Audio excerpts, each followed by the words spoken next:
서편제 아시나요? 그놈의 한을 심어주겠다고 자기 양딸 송화의 눈을 멀게 해 결국 득음의 경지로 끌어올렸지만 그 죄책감으로 평생을 살았던 아버지와 딸의 이야기. 그 이야기는 드라마 정년이와도 이어지는 것 같습니다. 서편제의 송화는 시력을 잃었고 정년이는 목소리를 잃었어요. 송화는 보이지 않는 눈으로 소리품을 팔고 살게 되었지만 목소리를 쓸 수 없게 된 정년이는 어떻게 살게 될까요? 물론 우리 정년이는 누구보다 멋지게 일어날 겁니다. 그렇다면 정년이는 어떻게 소리를 찾고 다시 매랑국국으로 돌아오게 될까요? 원작에서는 어머니와 함께 바다에서 소리하는 장면이 있습니다. 이 장면을 두고 12화로 제작되었으니 목포까지 가지는 않을 거다 하고 예상하시는 분들이 많아요. 하지만 이 장면을 버리면 그건 제작진들의 오판입니다. 정말 극적이에요. 무조건 이 장면은 들어갈 겁니다.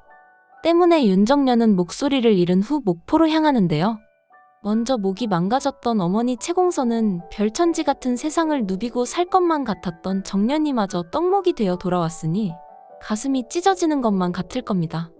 내가 그리 하지 말라 했는데 기어이 이를 치고 돌아왔구나 하는 타박과 동시에 자기 팔자 따라 실패한 예인이 되어버린 정년이에 대한 미안함과 안타까움 또한 들겠죠. 그놈의 소리가 기어이 내 딸도 잡아먹었구나 하는 한스런 마음을 받으면서요. 목포로 돌아온 정년은 사는 사람처럼 보이지 않고 어딘가 텅 빈 것처럼 하루하루를 지낼 텐데요. 공선은 그런 정년이를 보며 자신이 했었던 것처럼 같은 방법을 사용할 겁니다. 그건 정년이를 시집 보내는 거였어요. 채공선은 천재라는 소리를 들을 정도로 명창이었습니다. 추월만정을 부르면 길거리에 있는 돌부리도 눈물을 흘릴 것만 같았어요. 여기저기서 채공선의 목소리는 조선 최고의 목소리다. 채공선이 곧 조선이다 하는 말을 듣고 살았습니다. 그만큼 공선은 대중으로부터 찬사를 받아왔고 또 그에 부응하려 노력했지만 결국 우리가 아는 것처럼 목을 혹사시켜 그렇게도 불렀던 소리를 잃게 되었어요. 목소리를 잃은 명창에게 무엇이 남겠습니까? 공선은 더 이상 목소리를 쓸 수 없다는 말을 듣고 강소복에게도 말하지 않은 채 그 길로 사라집니다. 몸은 쉽게 떠날 수 있지만 마음마저 쉽게 떠날 수는 없었으니 그 비어진 마음을 공선은 결혼으로 채우려 했던 거죠. 결국 공선은 결혼을 했고 정자와 정년이를 낳고 살아갔습니다. 정자와 정년이를 낳고 나서야 소리에 대한 미련을 버릴 수 있었으니 지금 껍데기만 남아있는 정년이를 다시 살아가게 만들기 위해 결혼을 하라고 제안해요. 정년이 애를 낳으면 소리에 대한 미련은 사라질 거라 공선은 판단했습니다. 물론 정년은 그 말에 대꾸도 하지 않을 겁니다. 정년이는 목소리가 부러졌지만 국극을 그만두자 하고 결심하고 목포로 온 게 아니니까요. 정년은 매랑국극단을 나올 때 대본집을 모조리 챙겨왔습니다. 그리고 채공선과 윤정자에게는 다시는 국극 안 할 거라고 틱틱대며 소리를 질러댈 테지만 밤에는 몰래 대본집을 보며 연습을 해요. 그 모습을 보고 있는 공선은 그때 정년이 얼마나 국극에 진심인지를 깨닫게 됩니다. 그리고 망가진 정년이의 목에서 예전 같을 수는 없지만 그 망가진 목소리로도 소리를 낼 수 있는 방법을 알려주어요.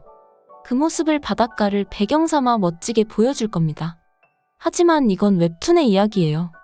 드라마는 아주 색다르게 전개를 할 텐데요. 웹툰에서는 공선과 함께 다시 목을 쓰는 법을 배우는 정년이의 집에 강소복이와 우리 매랑국극단의 예인을 찾으러 왔다고 하지만 저는 여기에 또 한 명의 인물이 추가될 것으로 보입니다. 주란이도 함께 오겠지만요. 여기서 소복은 자신들의 스승인 임진을 데리고 올 것 같아요. 임진은 국창이란 소리까지 들었던 판소리 명창입니다. 동굴에서 소리를 했던 정년이의 목은 우스울 정도로 피나는 연습을 했던 여인이지요.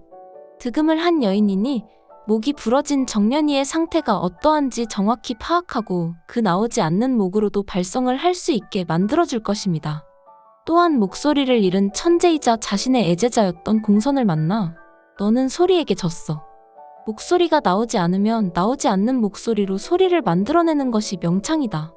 너는 소리를 못 낸 것이 아니라 안 낸 것이야. 네가 소리한테 졌다.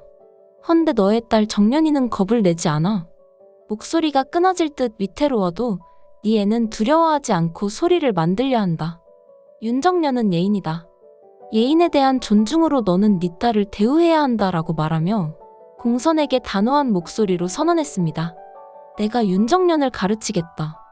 이것은 강소복의 제자이기 때문이 아니고 공선이 너의 딸이기 때문이 아니다. 내가 가르치는 것은 진정으로 소리를 사랑하는 예인에 대한 예우이다. 그러니 너는 네 딸이 다시 소리를 한다는 것에 이런 방구도 하지 말거라. 그렇게 정년은 어머니와 함께 어머니의 스승이었던 국창 임진으로부터 새로운 소리를 갖게 되고 시간이 흘러 다시 강소복과 허영서가 있는 매랑국극으로 돌아오게 됩니다. 결혼이라는 것은 어찌 보면 여자에게 좋은 회피처가 될지도 모르죠. 공선이 그랬던 것처럼 정년이도 소리가 무서웠고 국극에 대한 미련이 없다면 결혼을 했을지도 모릅니다. 그러나 우리 윤정년이 무슨 결혼입니까? 정년이는 국극해야죠. 이번 이야기는 재미있으셨나요? 다음 영상을 빠르게 시청할 수 있는 구독과 좋아요 누르셔서 다음 이야기 놓치지 마세요. 끝까지 시청해주셔서 감사합니다.